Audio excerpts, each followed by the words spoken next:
اور تمہارے پروردگار نے تو حکم ہی دیا ہے کہ اس کے سوا کسی دوسرے کی عبادت نہ کرنا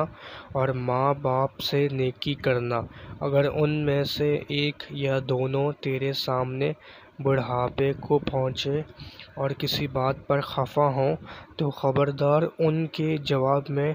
اف تک نہ کہنا اور نہ ان کو جھٹکنا، اور جو کچھ کہنا سننا ہو تو بہت ادب سے کہا کرو، اور ان کے سامنے نیاز سے خاکساری کا پہلو جھکائے رکھو، اور ان کے حق میں دعا کرو کہ اے میرے پالنے والے، جس طرح ان دونوں نے میرے چھوٹپنے میں میری پرورش کی ہے اسی طرح تو بھی ان پر رحم فرما۔ اور تمہارے دل کی بات تمہارا پروردگار خوب جانتا ہے۔ اگر تم واقعی نیک ہو گئے اور بھولے سے ان کی خطا کی ہے تو وہ تم کو بخش دے گا، کیونکہ وہ تو توبہ کرنے والوں کا بڑا بخشنے والا ہے۔ اور قرابت داروں اور محتاج اور پردیسی کو ان کا حق دے دو، اور خبردار فضول خرچی مت کیا کرو، کیونکہ فضول خرچی کرنے والے یقیناً شیطانوں کے بھائی ہیں، اور شیطان اپنے پروردگار کا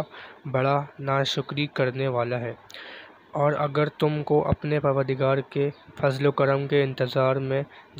جس کی تم کو امید ہو مجبوراً ان غریبوں سے منہ موڑنا پڑے تو نرمی سے ان کو سمجھا دو،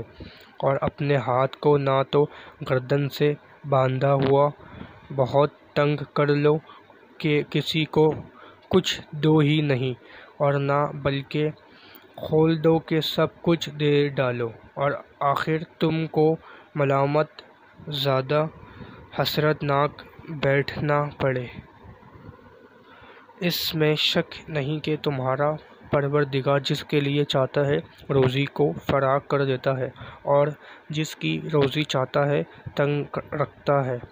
اس میں شک نہیں کہ وہ اپنے بندوں سے باخبر اور دیکھ بھال رکھنے والا ہے۔